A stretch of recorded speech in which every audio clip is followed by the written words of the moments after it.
Artificial intelligence വിപ്ലവം digital ലോകത്ത് അതിവേഗ മാറ്റങ്ങൾ കൊണ്ടുവരുമ്പോൾ അതിന്റെ ദുരുപയോഗം സൃഷ്ടിക്കുന്ന പ്രത്യാഘാതങ്ങൾ ഭയപ്പെടുത്തുന്നതാണ്.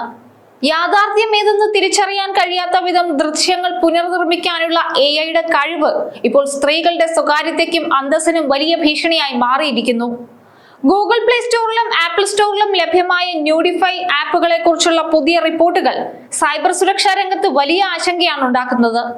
സാധാരണ ചിത്രങ്ങളിൽ നിന്ന് വസ്ത്രങ്ങൾ നീക്കം ചെയ്ത് വ്യാജ നഗ്ന ചിത്രങ്ങൾ നിർമ്മിക്കാൻ ഇത്തരം ആപ്പുകൾക്ക് സാധിക്കുമെന്നത് ഗൗരവകരമായ കുറ്റകൃത്യങ്ങളിലേക്ക് വിരൽ ചൂണ്ടുന്നു. ആർട്ടിഫിഷ്യൽ ഇന്റലിജൻസിന്റെ വരവോടെ സോഷ്യൽ മീഡിയയിലും മറ്റു പല മേഖലകളിലും വലിയ മാറ്റമാണ് ഉണ്ടായിരിക്കുന്നത്. ഇൻസ്റ്റഗ്രാമിലും യൂട്യൂബിലുമെല്ലാം വരുന്ന ഭൂരിഭാഗം വീഡിയോകളും AI നിർമ്മിതമാണ്. ഒറിജിനലിനെ വെല്ലുന്ന രീതിയിലാണ് ഓരോ ദൃശ്യങ്ങളും. ഇപ്പോഴിതാ സ്ത്രീകളെ നഗ്നരാക്കുന്ന ആപ്പുകളെ കുറിച്ചുള്ള വിവരങ്ങളാണ് പുറത്തു വരുന്നത്.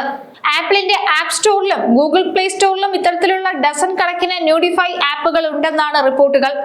AI ഉപയോഗിച്ച് വ്യക്തികളുടെ ചിത്രങ്ങൾ നഗ്ന ചിത്രങ്ങളാക്കി മാറ്റുന്ന ആപ്പുകളാണിവ.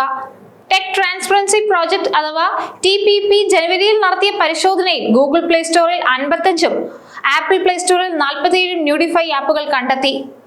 അതേസമയം TPPയുടെ പരിശോധനയിൽ കണ്ടെത്തിയവയിൽ 28 ആപ്പുകൾ നീക്കം ചെയ്തതായി ആപ്പിൾ പറയുന്നുണ്ട്. മാനദണ്ഡങ്ങൾ പാലിച്ചില്ലെങ്കിൽ ആപ്പ് നീക്കം ചെയ്യുമെന്ന മുന്നറിയിപ്പ് എല്ലാ ഡെവലപ്പർമാർക്കും നൽകിയിട്ടുണ്ടെന്നും കമ്പനി വ്യക്തമാക്കുന്നുണ്ട്. എന്നാൽ ഇത്തരത്തിൽ മാറ്റിയതിൽ 2 ആപ്പുകൾ ആപ്പിളിന്റെ മാർഗനിർദ്ദേശങ്ങൾ അനുസരിച്ച് തിരിച്ചെത്തിയെന്നും കമ്പനി സൂചിപ്പിക്കുകയാണ്. നോക്കൂ, എത്ര ഗൗരവകരമായ ഒരു കാര്യമാണ്. നമുക്കറിയാം, ഇന്നത്തെ കാലത്ത് ചിത്രങ്ങൾ കിട്ടാൻ ഒരു ബുദ്ധിമുട്ടും ഇല്ല. സോഷ്യൽ മീഡിയയ്ക്ക് അത്രമാത്രം പ്രചാരമുണ്ടെന്ന്.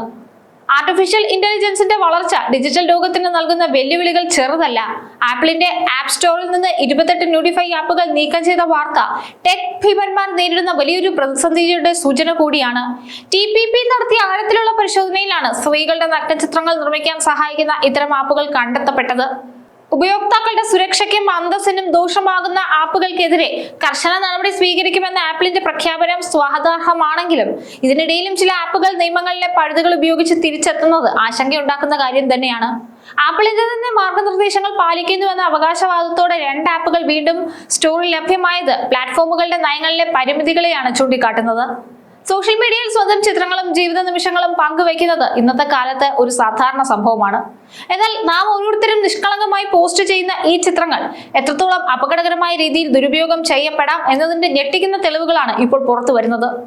ആർട്ടിഫിഷ്യൽ ഇന്റലിജൻസ് ഉപയോഗിച്ച് പ്രവർത്തിക്കുന്ന ന്യൂഡിഫൈ ആപ്പുകളുടെ വ്യാപനം സ്ത്രീകളുടെ സൈബർ സുരക്ഷ ഏറ്റവും മോശമായ അവസ്ഥയിലേക്ക് എത്തിച്ചിരിക്കുകയാണ്. ഇൻസ്റ്റഗ്രാമിൽ നിന്നോ ഫേസ്ബുക്കിൽ നിന്നോ ആർക്കും എളുപ്പത്തിൽ ലഭ്യമാകുന്ന ചിത്രങ്ങൾ ഇത്തരം ആപ്പുകളിൽ നിമിഷങ്ങൾക്കുള്ളിൽ അശ്ലീല ദൃശ്യങ്ങളായി മാറുമ്പോൾ അത് ഇരയാക്കപ്പെടുന്ന വ്യക്തിയുടെ മാനസികാവസ്ഥയും സാമൂഹ്യ ജീവിതത്തെയും തകർത്തെറിയുന്നതാണ്. ഒരാൾ പോലും അറിയാതെ പ്രൊഫൈലുകളിൽ നിന്ന് ചിത്രങ്ങൾ കൂട്ടത്തോടെ ശേഖരിക്കാൻ ഇന്ന് സംവിധാനങ്ങൾ ലഭ്യമാണ്. ഇത് കുറ്റവാളികൾക്ക് വലിയ തോതിൽ വിവരങ്ങൾ ശേഖരിക്കാൻ സഹായിക്കുന്നതാണ്. ഒരു തവണ ഇന്റർനെറ്റിൽ അപ്ലോഡ് ചെയ്യപ്പെടുന്ന ചിത്രം പൂർണ്ണമായും നീക്കം ചെയ്യുക എന്നത് പ്രായോഗികമായി അസാധ്യമാണ്. അതുകൊണ്ട് തന്നെ വ്യാജമായി നിർമ്മിക്കപ്പെട്ട ചിത്രങ്ങൾ ഇന്റർനെറ്റിൽ എക്കാലവും നിലനിൽക്കും. സാങ്കേതിക വിദ്യയുടെ അതിവേഗതയിലുള്ള വളർച്ച നന്മയ്ക്കായി ഉപയോഗിക്കുന്നതിന് പകരം വ്യക്തികളുടെ സ്വകാര്യതയെയും അന്തസ്സിനെയും തകർക്കാൻ ഉപയോഗിക്കുന്നത് ഒരു കാലത്തും അംഗീകരിക്കാനാവില്ല. ആർട്ടിഫിഷ്യൽ ഇന്റലിജൻസ് നിർമ്മിക്കുന്ന ഇത്തരം വ്യാജ ദൃശ്യങ്ങൾ വ്യക്തിപരമായ തകർച്ചയ്ക്കും സാമൂഹികമായ ആഘാതങ്ങൾക്കും കാരണമാകുന്നതാണ്. ടെക് ഭീമന്മാർ പ്ലാറ്റ്ഫോമുകളിൽ നിന്ന് ഇത്തരം ആപ്പുകൾ നീക്കം ചെയ്യുന്നുണ്ടെങ്കിലും സൈബർ ലോകത്തെ ചതിക്കുഴികൾ പൂർണ്ണമായും ഇല്ലാതാക്കാൻ നമുക്ക് സാധിച്ചിട്ടില്ല. ഡിജിറ്റൽ യുഗത്തിൽ ഓരോ പൗരനും കൃത്യമായ സൈബർ അവബോധം ഉണ്ടായിരിക്കുക എന്നത് അത്യാവശ്യമാണ്.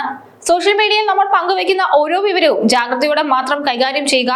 അതോടൊപ്പം കുറ്റവാളികൾക്ക് അർഹമായ ശിക്ഷ ഉറപ്പാക്കാൻ നിയമ സംവിധാനങ്ങൾ കൂടുതൽ കർശനമാകേണ്ടതുണ്ട്.